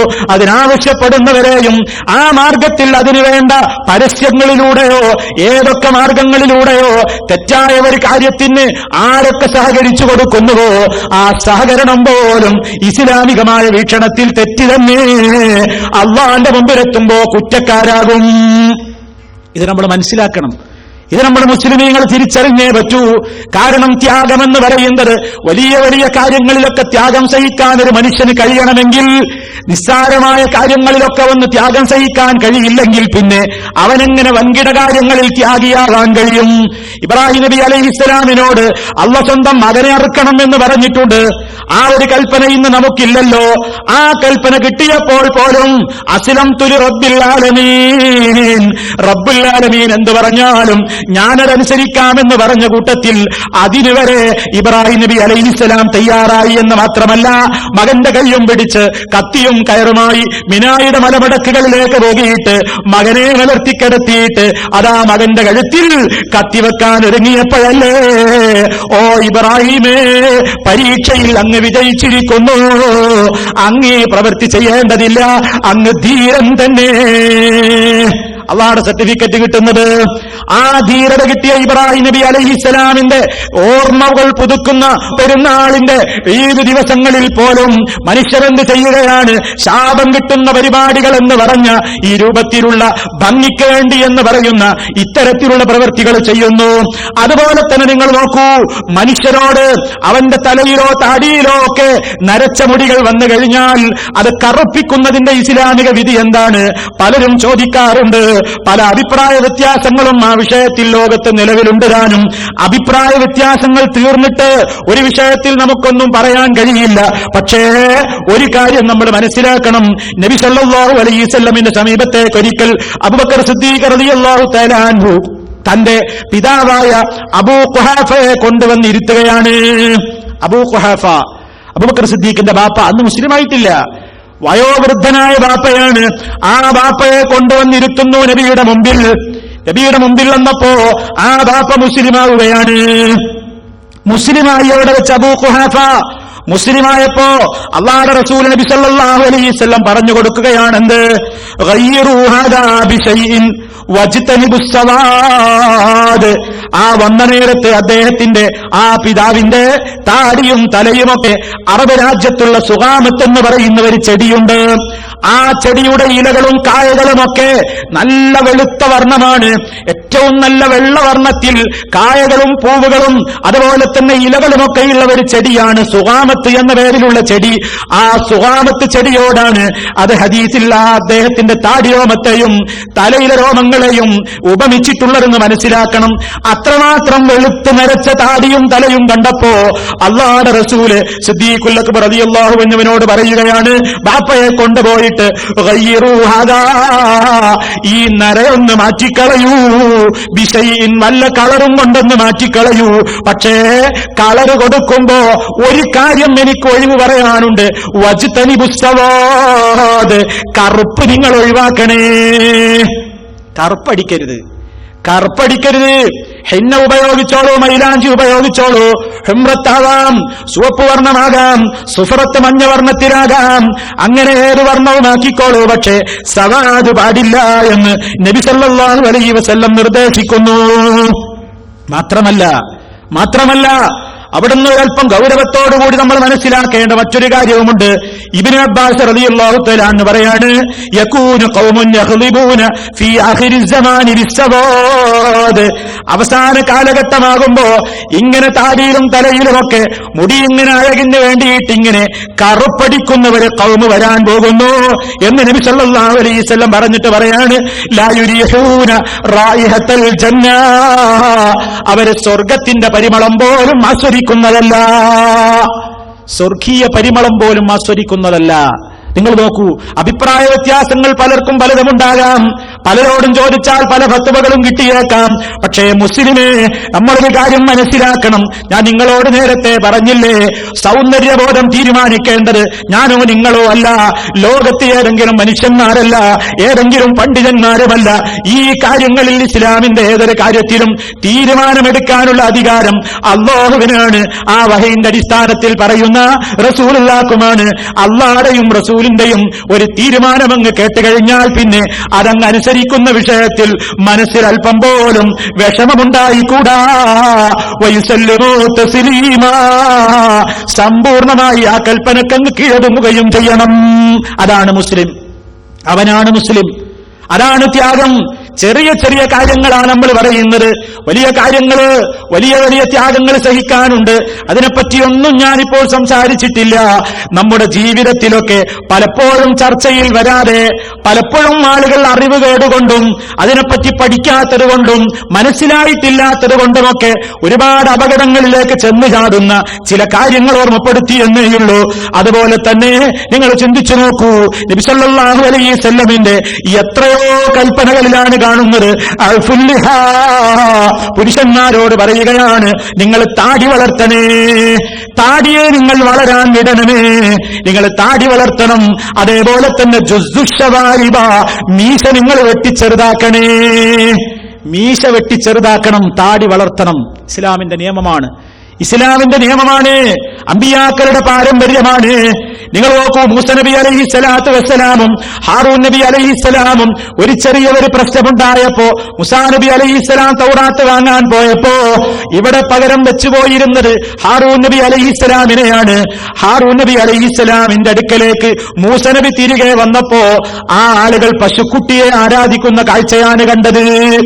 ആ പ്രശ്നത്തിൽ മുസാ നബി അലൈഹിസ്സലാം ദേഷ്യം പിടിച്ചപ്പോ ഉടനെ പിടിക്കുകയാണ്, ഹാറൂൻ നബിയുടെ താടിക്കാണ് പിടിക്കുന്നത്. ആ അവസരത്തിൽ ഹാറൂൻ നബി അലൈഹിസ്സലാം പറയുന്നുണ്ട്, യബ്ന ഉമ്മ ലാ തഖുദ് ബിലിഹ്യതി വലാ ബിറഅസി, എന്റെ താടിക്ക് പിടിക്കല്ലേ, എന്റെ തലക്ക് പിടിക്കല്ലേ. പിടിച്ചാൽ കിട്ടാവുന്ന വലിപ്പത്തിലുള്ള ഒരു താടി അമ്പിയായിന്റെ പാരമ്പര്യമാണ് എന്ന് പറയാനാണ് ഞാനിത് നിങ്ങളുടെ മുമ്പാകെ സൂചിപ്പിച്ചത്. സഹോദരന്മാരെ ഒരാളെയും വിഷമിപ്പിക്കാൻ വേണ്ടിയല്ല, ഇത് ഇസ്ലാമികമായ നമ്മുടെ ത്യാഗത്തിന്റെ ലിസ്റ്റിലെ ചെറിയ പടിയാണ്. മുസ്ലിമല്ലേ നമ്മൾ? മുസ്ലിമീങ്ങൾ എന്ന് പറയുമ്പോ സമർപ്പിച്ചവനാണ്, അള്ളാഹ് പറയുന്നത് സമർപ്പിച്ചവനാണ്, അള്ളാന്റെ കൽപ്പനകൾ സ്വീകരിക്കുന്നവനാണ്, റസൂല് പറഞ്ഞാൽ അത് കേൾക്കുന്നവരാണ്. ബുഖാരിയിൽ നോക്കൂ നിങ്ങൾ, മുസ്ലിമിൽ നോക്കൂ നിങ്ങൾ, ഹദീസിന്റെ സർവ്വ കിതാബുകളിലും നോക്കൂ, ധാരാളം കൽപ്പനകളാണ് കാണുന്നത്. നിങ്ങൾ താടി വളരാൻ വിടണം, ഇസ്ലാമിന്റെ നിയമമാണത്. പക്ഷേ നമ്മൾ എന്ത് ചെയ്യുന്നു?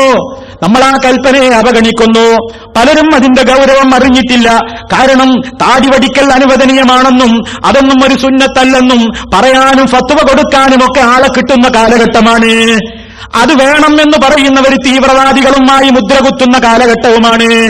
അത് വെച്ചുകൊണ്ട് നടന്നതിന്റെ പേരിൽ പല സ്ഥലങ്ങളിലും കണ്ടോ, ബിൻ ലാദന്റെ ആള് പോകുന്നു, ഭീകരവാദി പോകുന്നു, തീവ്രവാദി പോകുന്നു എന്ന പേര് കിട്ടുകയും ചെയ്യുന്നുണ്ട് മുസ്ലിമിന്. പക്ഷേ അതൊക്കെയും കേട്ടാൽ തനിക്ക് പരലോകത്ത് കൂലി കിട്ടുമെന്ന് ചിന്തിച്ചുകൊണ്ട് ആ മാർഗത്തിൽ പിന്നെയും മുന്നോട്ട് പോകലല്ലാതെ ഭീകരവാദി എന്ന് വിളിച്ചോട്ടെ, ഏത് തീവ്രവാദി എന്ന് വിളിച്ചാലും എന്ത് തന്നെ വിളിച്ചാലും എന്റെ നേതാവായ അഷ്റഫുൽ ഖൽഖ് മുഹമ്മദ് റസൂലുള്ളാഹി ധാരാളം വാചകങ്ങളിലൂടെ എന്നോട് കൽപ്പിച്ച ഒരു കൽപ്പന ഞാൻ ശിരസാവഹിച്ചതിന്റെ പേരിൽ ഞാൻ എന്ത് കേട്ടാലെന്തോ അതും ആഖിറത്തിൽ എനിക്കൊരു സമ്പാദ്യമല്ലേ. അങ്ങനെ കേട്ടാലും അതും കൂലിയാണ്, പരിഹാസങ്ങൾ കേട്ടാലും അതും കൂലിയാണ്. ആർക്കിഷ്ടപ്പെടില്ലെന്ന് പറഞ്ഞിട്ടാ സഹോദര നമ്മളിത് വടിച്ചു കളയുന്നത്? ഭാര്യയ്ക്ക് വേണ്ടിയാണോ, മാതാപിതാക്കൾക്ക് വേണ്ടിയാണോ, കൂട്ടുകാർക്ക് വേണ്ടിയാണോ, നാട്ടുകാർക്ക് വേണ്ടിയാണോ? ഖബറിൽ ഇവരാരെങ്കിലും നമുക്ക് കൂടെയുണ്ടോ? ആഖിറത്തിലെത്തുമ്പോ കൂടെയുണ്ടോ? നമ്മൾ ചിന്തിക്കണ്ടേ. അല്ലാഹ് ഒരു കാര്യം വിധിച്ചു കഴിഞ്ഞാൽ, റസൂൽ ഒരു കാര്യം വിധിച്ചു കഴിഞ്ഞാൽ പിന്നെ മുഅ്മിനായ മനുഷ്യനാണെങ്കിൽ അവന് പിന്നെ ആ കാര്യത്തിലുള്ള ഒരു തീരുമാനം സ്വന്തമായിട്ട് എടുക്കുന്നത് ധിക്കാരം തന്നെ. വമൻ യഅസില്ലാഹ വറസൂലഹു ഫഖദ് വല്ല ബലാലൻ മുബീനാ, വ്യക്തമായ വഴികൾ പിഴച്ചുപോയി എന്നാണ് പറയുന്നത്. നിങ്ങൾ നോക്കൂ, ചെറിയ ചെറിയ കാര്യങ്ങളിൽ വരെ ത്യാഗം സഹിക്കാൻ തയ്യാറില്ലാത്ത ഒരു നിലപാടിലേക്കാണ് നമ്മൾ പോകുന്നതെങ്കിൽ, അതേപോലെ തന്നെ ഈദുമായി ബന്ധപ്പെട്ട ദിവസങ്ങളിൽ അതുപോലെ തന്നെ ഇത്തരം അലങ്കാരങ്ങൾ കൂടുതൽ ആളുകൾ ചെയ്യുന്നു. ഈദ്ഗാഹിലേക്ക് വരുമ്പോഴാണിത് വടിച്ചു വെളിപ്പിച്ചുകൊണ്ട് വരുന്നത്. ഓ പ്രിയപ്പെട്ട മുസ്ലിമേ, സ്വന്തം മകന്റെ കഴുത്തിൽ കത്തിവെക്കാൻ പറഞ്ഞപ്പോ അത് കേൾക്കാൻ വരെ തയ്യാറായ ഒരു പ്രവാചകന്റെ പെരുന്നാളിന്റെ ദിവസത്തിൽ ഈദ്ഗാഹിലേക്ക് വരുമ്പോൾ പോലും ഈ ശരീരത്തിൽ മുഖത്ത് കത്തിവെക്കരുതെന്ന് പറഞ്ഞപ്പോ ആ കൽപ്പന കേൾക്കാൻ തയ്യാറില്ലാതെ അത് വടിച്ചുകൊണ്ട് നമ്മൾ വരുന്നുവെങ്കിൽ ഇബ്രാഹിം നബി അലൈഹിസ്സലാമിന്റെ പേര് പറയാനുള്ള അവകാശം പോലും നമുക്കുണ്ടോ? ചിന്തിക്കണ്ടേ, നമ്മൾ ആലോചിക്കണ്ടേ. ത്യാഗിവര്യനായ ഒരു പ്രവാചകന്റെ മദ്ഹ് കേൾക്കാൻ വേണ്ടി ഈദ്ഗാഹിലേക്ക്, ആ തങ്കപ്പെട്ട കാര്യങ്ങൾ കേൾക്കാൻ വേണ്ടി, അന്നത്തെ ഖതീബിൽ നിന്ന് അത് വിശദമായി കേൾക്കാൻ വേണ്ടി വരുമ്പോ ഈ മഹരി വലിയമായ ഈ തെറ്റായ ഒരു കാര്യവും ചെയ്യാൻ വേണ്ടി എങ്ങനെ കഴിയുന്നു ഒരു പുരുഷന്? നിങ്ങൾ ചിന്തിക്കണ്ടേ. ഓ സഹോദരിമാരെ, നമ്മളല്ലേ ആ നല്ല കാര്യത്തിന് പ്രേരണ കൊടുക്കേണ്ടത്? നമ്മളല്ലേ അതിന് നല്ല കാര്യത്തിന് പ്രേരണ കൊടുക്കേണ്ടത്? നമ്മുടെ ഒരു പ്രേരണ കാരണത്താൽ ഒരാൾ ഒരു സൽക്കർമ്മം ചെയ്തുവെങ്കിൽ മൻ ദല്ലഅല ഖൈരിൻ ഫലഹു അജ്റു മിസ്ലു ഫാഇലിഹി, നബി സല്ലല്ലാഹു അലൈഹി വസല്ലം പറയാണ്, ഒരു നല്ല കാര്യത്തിന് ഒരാൾ നിർദ്ദേശം കൊടുത്തിട്ട് ഒരാളത് പ്രവൃത്തിപരത്തിൽ കൊണ്ടുവന്നു കഴിഞ്ഞാൽ ആ പ്രവർത്തിച്ചവന് തുല്യമായ ഒരു കൂലി അതിന് വഴി കാണിച്ചു കൊടുത്തയാൾക്കും കിട്ടുന്നതാണ്. അതുകൊണ്ട് സഹോദരിമാരോടും പറയാണ്, സഹോദരിമാരോടും പറയാണ്, സഹോദരന്മാർക്ക് ഇതിനു വേണ്ട പ്രോത്സാഹനം കൊടുക്കേണ്ടവർ നമ്മളാണ്. ഇനി ആർക്കും ഇഷ്ടമല്ലെന്ന് വിചാരിക്കുക. അല്ലാഹുവിന്റെ റസൂൽ ഇഷ്ടപ്പെട്ട ഒരു കാര്യമല്ലേ, അല്ലാഹു വിധിച്ചൊരു കാര്യമല്ലേ, റസൂൽ വിധിച്ചൊരു കാര്യമല്ലേ, നമ്മൾ എന്തിനത് ചെയ്യാതിരിക്കണം?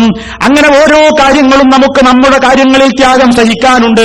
ഈ കാലഘട്ടങ്ങളിലൊക്കെ ആയിട്ട് എത്രയോ ഹദീസുകൾ ഖുതുബയിലൂടെ കേട്ടിട്ട്, എത്രയോ ഉത്ബോധനങ്ങൾ ഖുതുബകളിലൂടെയും ലേഖനങ്ങളിലൂടെയും ക്ലാസുകളിലൂടെയും ഒക്കെ കേട്ടിട്ട് ഇപ്പോഴും പല സുഹൃത്തുക്കളും സംഗീതം ഒഴിവാക്കിയിട്ടില്ല. ആലോചിച്ച് നോക്കണം നിങ്ങൾ. സംഗീതം ഒഴിവാക്കാൻ തയ്യാറില്ല. മ്യൂസിക്കുകൾ ആളുകൾ ശ്രവിച്ചുകൊണ്ടിരിക്കുകയാണ്. ഇസ്ലാം വളരെ ഗൗരവത്തോടുകൂടി നിരോധിച്ച സംഗതിയാണ്. പക്ഷേ തള്ളയെ തല്ലിയാലും രണ്ടഭിപ്രായം കാണുമെന്ന് പറഞ്ഞതുപോലെ ഇതിനും അനുവദനീയമാണെന്ന് ഫത്വ കൊടുക്കാൻ ആളുകൾ ഉണ്ടാകും. പക്ഷേ മുസ്ലിമേ ഒരു കാര്യം മനസ്സിലാക്കണം. നബി സല്ലല്ലാഹു അലൈഹി വസല്ലം പറയാണ്, ലയകൂനന്ന ഫീ ഉമ്മത്തി, ഒരു വിഭാഗം ആളുകൾ വരാനിരിക്കുന്നു, ലയകൂനന്ന മിൻ ഉമ്മത്തി, എന്റെ സമുദായത്തിൽ നിന്ന് ചില ആളുകൾ ഇതാ വരാനിരിക്കുന്നു, യസ്തഹില്ലൂന, അവരെ അനുവദനീയമാണെന്ന് പറയും, അൽ ഹിറാദു വിചാരത്തെ, പരസ്ത്രീ ഗമനം, അന്യപെണ്ണുമായിട്ട് കിടപ്പറ പങ്കിടുന്നത്, പല ന്യായങ്ങളും പറഞ്ഞുകൊണ്ട് അതൊന്നും അത്ര തെറ്റല്ലെന്ന് പറയുന്ന ഒരു കാലഘട്ടം വരാനിരിക്കുന്നു. വൽ ഹരീറ, അതുപോലെ തന്നെ പുരുഷനെ സംബന്ധിച്ചിടത്തോളം സിൽക്ക് വസ്ത്രം ധരിക്കൽ അവന് നിഷിദ്ധമാണല്ലോ, അതൊന്നും അത്ര വലിയൊരു ഗൗരവമല്ല എന്ന് പറഞ്ഞുകൊണ്ട് ഹലാലാക്കുന്ന ഒരു സമുദായം വരാനിരിക്കുന്നു. വൽ ഖംറ, മദ്യം നിഷിദ്ധമാണല്ലോ, ലഹരി നിഷിദ്ധമാണല്ലോ, ആൽക്കഹോൾ നിഷിദ്ധമാണല്ലോ, അതൊക്കെ പല ന്യായീകരണങ്ങൾ പറഞ്ഞുകൊണ്ട് അതൊക്കെ കുടിച്ചാൽ അത്ര കുറച്ചൊന്നും തെറ്റൊന്നുമല്ല, ഒരു വലിയൊരു അപാകതയൊന്നുമില്ല എന്നൊക്കെ പറഞ്ഞിട്ട് ചെറിയ അളവിലൊക്കെ അതുണ്ടെങ്കിലും അതൊന്നും അത്ര കാര്യമാക്കേണ്ടെന്ന് പറയുന്ന ഫത്വകൾ ലോകത്ത് വരാനിരിക്കുന്നു.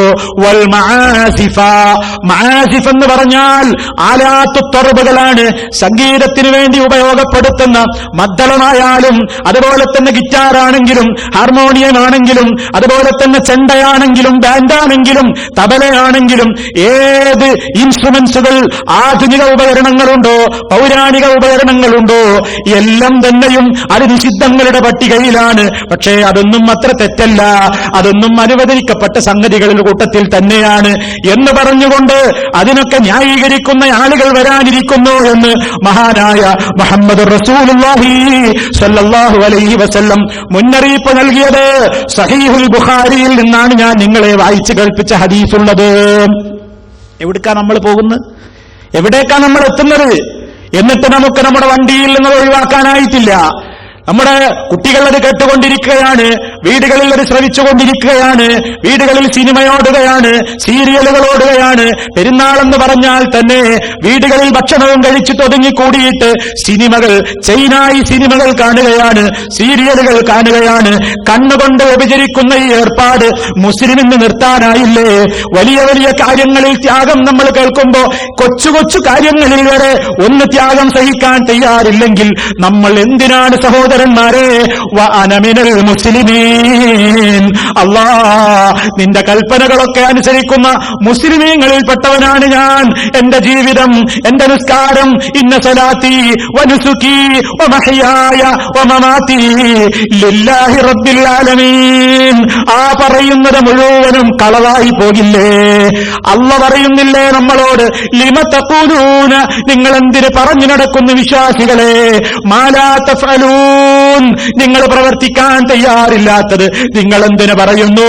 കെബുറ മഖ്തൻ ഇൻദല്ലാഹ്, അല്ലാഹുവിന്റെ അടുക്കൽ ക്രോധത്തിന്, കോപത്തിന് വമ്പിച്ച നിമിത്തമാകുന്ന സംഗതിയാണ് അൻ തഖൂലൂ മാ ലാ തഫ്അലൂൻ, നിങ്ങൾ ചെയ്യാനൊരുക്കമില്ലാത്തത് നിങ്ങൾ പറഞ്ഞു നടക്കുന്നത്.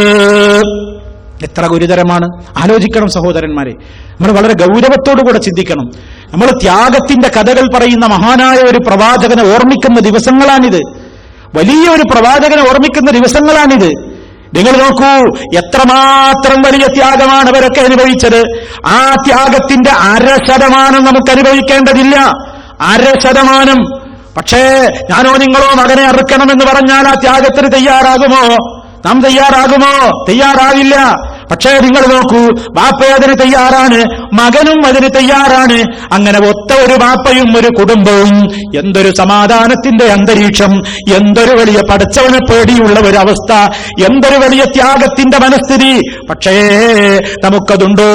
അള്ളയാണ് കൽപ്പിച്ചതെന്ന് പറഞ്ഞാൽ തനിക്കിഷ്ടമില്ലെങ്കിലും ആ കാര്യത്തെ അനുസരിക്കാൻ ബോധമുള്ള ഒരു പെണ്ണ്. നിങ്ങൾ നോക്കൂ, അങ്ങനത്തെ ഒരു മഹതിയായിരുന്നില്ലേ ഹാജറ ബീവി. ഇബ്രാഹിം നബി അലൈഹിസ്സലാം അതാ ഹാജറിനെയും കുട്ടിയെയും ആരുമില്ലാത്ത സ്ഥലത്ത് കൊണ്ടുവന്ന് പാർപ്പിക്കുകയാണ്. ഇന്ന് കഅബയുള്ള സ്ഥലത്ത് ഒഴിഞ്ഞ പറമ്പാണ്, ജീവികളില്ല, പക്ഷിപറവാദികളില്ല, ജനവാസമില്ല, വെള്ളമില്ല, കെട്ടിടങ്ങളില്ല, ഒന്നുമില്ല, ആരുമില്ല. ആ കൊട്ടം മരുഭൂമിയിൽ ഹാജറിനെയും കൈക്കുഞ്ഞിനെയും, പറക്കമുറ്റാത്ത കൈക്കുഞ്ഞിനെയും കൊണ്ടുവന്ന് വെച്ചിട്ട് ഒരൽപ്പം വെള്ളമുണ്ട്, ഒരൽപ്പം അതുപോലെ തന്നെ കാരക്കയുമുണ്ട്. അത് വെച്ചിട്ട് ഇബ്രാഹിം അലൈഹിസ്സലാം എന്ന ഭർത്താവ് തിരിഞ്ഞു നടക്കുന്നു. തിരിഞ്ഞു നടന്നപ്പോ ഹാജറ പിന്നാലെ കൂടിയിട്ട് ചോദിക്കുകയാണ്, എന്നെയും ഈ കുട്ടിയെയും ഇവിടെ ഒറ്റക്കാക്കിയിട്ട് അങ്ങെങ്ങോട്ട് പോകുന്നു? എവിടേക്കാ പോകുന്നത്? ഇബ്രാഹിം നബി മറുപടി ഒന്നും പറഞ്ഞില്ല. അവസാനം ഹാജറ ബീവിയുടെ ഒരൊറ്റ ചോദ്യം, അല്ലാഹു അമറക ബിഹാദാ, ഇങ്ങനെ ചെയ്യണമെന്ന് അങ്ങയോട് അള്ള പറഞ്ഞതാണോ? അള്ള പറഞ്ഞിട്ടാണോ നിങ്ങൾ ഇങ്ങനെ ചെയ്യുന്നത്? ഇബ്രാഹിം നബി അലൈഹിസ്സലാം പറയുന്നു, അതെ, അള്ള പറഞ്ഞിട്ടാ ഞാൻ ഇങ്ങനെ ചെയ്യുന്നത്. അടങ്ങി ഹാജറിന്റെ മനസ്സ്. ഹാജറ ബീവിയുടെ മനസ്സ് തണുത്തുപോയി, സമാധാനപ്പെട്ടുപോയി. കാരണം എന്താ? തനിക്കിഷ്ടമില്ല എന്നെയും കുട്ടിയെയും ഇവിടെ ഒറ്റക്കാക്കി ഭർത്താവ് നാടുവിടുന്നത് ഇഷ്ടമില്ല. പക്ഷേ അള്ളാടെ കൽപ്പനയാണെന്ന് പറഞ്ഞപ്പോ പിന്നെ മഹദിക്ക് യാതൊരു പ്രശ്നവുമില്ല. ഓ സഹോദരിമാരെ, അള്ളയും റസൂലും ഒരു കാര്യം പറഞ്ഞാൽ പിന്നെ നമുക്കിഷ്ടമില്ലെങ്കിലും അതങ്ങ് അംഗീകരിച്ചു കൊടുക്കാനുള്ള ഈമാനികമായ ഒരു മാനസികമായ ഒരു അവസ്ഥ ഹാജറ ബീവിയുടെ ചരിത്രം കേൾക്കുമ്പോ സഹോദരിമാരുടെ മനസ്സിലങ്ങ് നിൽക്കേണ്ടതല്ലേ? അതൊക്കെ വലിയ വലിയ ചരിത്രങ്ങളാ, വലിയ വലിയ സംഭവങ്ങളാ. നമ്മളോ നിസ്സാരമായ കാര്യങ്ങളിൽ വരെ നമുക്കിത്തരത്തിലുള്ള കാര്യങ്ങളൊന്നും സ്വീകരിക്കുവാൻ കഴിയാതെ നാം എന്തു ചെയ്യുന്നു? അവയെല്ലാം നാം അവഗണിച്ചുകൊണ്ട് ഒഴിവാക്കി കളയുന്നു. നിങ്ങൾ നോക്കൂ, ഒരൊറ്റ സംഭവം പറയട്ടെ. നബി സല്ലല്ലാഹു അലൈഹി വസല്ലം ഒരിക്കൽ സദസ്സിലേക്ക് കയറി വന്നപ്പോ അറിവുകേട് കൊണ്ട് ഒരു സഹാബിയുടെ വിരലിലുണ്ട് ഒരു സ്വർണത്തിന്റെ മോതിരം. ഒരു സഹാബിയുടെ വിരലിൽ ഒരു പുരുഷന്റെ കയ്യിൽ ഒരു സ്വർണത്തിന്റെ മോതിരം കണ്ടു. നബി സല്ലല്ലാഹു അലൈഹി വസല്ലം ഉടനെ ആളുകളെ വിളിച്ചിട്ട് ഫനസഹു, അതങ്ങ് ഊരി കയ്യിൽ നിന്ന് ബലമായിട്ട് ഫതറഹു, വലിച്ചൊരൊറ്റ ഏറങ്ങ് കൊടുത്തു. നിങ്ങൾ നോക്കൂ, കാരുണ്യത്തിന്റെ പ്രവാചകനതാ വളരെ ചൂടാവാതെ ശാന്തമായി കൃത്യമായി ഇസ്ലാമിന്റെ ദഅവത്ത് നടത്തുന്ന കരുണമുറ്റി നിൽക്കുന്ന ഹൃദയത്തിന്റെ ഉടമയായ പുന്നാര റസൂൽ ചെയ്ത പണി നോക്കൂ. ആ സ്വർണത്തിന്റെ മോതിരമങ്ങ് ഊരിയിട്ട് ഒരൊറ്റ ഏറങ്ങ് വെച്ചു കൊടുത്തു. എന്നിട്ട് പറയുകയാണ്, യഅ്മദു അഹദുക്കും ഇലാ ജംറത്തിൻ മിൻ നാർ, തീ കൊണ്ടുള്ള ഒരു തീക്കട്ടയിലേക്ക് നിങ്ങൾക്കാർക്കെങ്കിലും മനസ്സ് വരുമോ അത് കയ്യിൽ കൊണ്ട് നടക്കാൻ? അതും വാരി വലിച്ചൊരേറിയാണ്, ഒരേറാണ്. അങ്ങനെ നബി സല്ലല്ലാഹു അലൈഹി വസല്ലം അങ്ങ് പോയപ്പോ ഈ സഹാബിയോട് ആളുകൾ പറഞ്ഞു, ഖുദ് ഖാതമക ഇൻതഫി ബിഹി, സ്വർണത്തിന്റെ മോതിരല്ലേ, അത് എടുത്തോളൂ, അതുകൊണ്ട് വേറെ എല്ലാവർക്കും ഉപയോഗിക്കാമല്ലോ എന്ന് പറഞ്ഞപ്പോ മഹാനായ സഹാബി പറയുകയാണ്, വല്ലാഹി ലാ അഖുദുഹു അബദാ വഖദ് തറഹു റസൂലുള്ളാഹ്, അല്ലാഹുവിന്റെ റസൂൽ ഒഴിവാക്കിയ ഒരു സംഗതി ഇനി ഞാൻ എടുക്കുന്ന പ്രശ്നമേ ഇല്ല. നോക്കൂ നിങ്ങൾ, അല്ലാഹുവിന്റെ റസൂൽ വലിച്ചെറിഞ്ഞൊരു സാധനം ഞാൻ തൊടൂല. ഇതിൽ നമുക്കൊരു പാഠമുണ്ട്. അല്ലാഹുവിന്റെ റസൂലിന്റെ വാക്കിലൂടെ നമ്മളോട് വലിച്ചെറിയാൻ പറഞ്ഞ ഒട്ടേറെ സംസ്കാരങ്ങളുണ്ട്. ആ സംസ്കാരങ്ങളെ പിന്നെ നമ്മുടെ പല ആഗ്രഹങ്ങൾക്കും പലരുടെയും താല്പര്യത്തിനൊക്കെ വേണ്ടിയിട്ട് നമ്മൾ വീണ്ടും അത് വാരിപ്പൊത്തുന്നുവെങ്കിൽ, വീണ്ടും നമ്മളത് സ്വീകരിക്കുന്നുവെങ്കിൽ, വീണ്ടും നമ്മളത് തൊടാൻ തയ്യാറാകുന്നുവെങ്കിൽ അതിന്റെ പേരെന്താണ്? ഈമാൻ എന്നാണോ അതോ മറ്റു വല്ല പേരുമാണോ? അതുകൊണ്ട് സഹോദരന്മാരെ, ഇനി ഞാൻ സുദീർഘമായി സംസാരിക്കുന്നില്ല. ഈ പറഞ്ഞ കാര്യങ്ങളെ ഒന്ന് ചിന്തിക്കണം എന്നുണർത്തുകയാണ്. നമ്മുടെ മനസ്സിലൊന്ന് കൊണ്ട് നടക്കണം. അല്ലാ, ഞാൻ മുസ്ലിമാണെന്ന് പറയുന്നുണ്ടല്ലോ, ആ കൽപ്പനകളെ ഞാൻ ശിരസാവഹിക്കാമെന്ന് ഞാൻ എപ്പോഴും നിന്റെ മുമ്പിൽ പറയുന്നുണ്ടല്ലോ. എന്റെ സമീപനം എന്താണ്?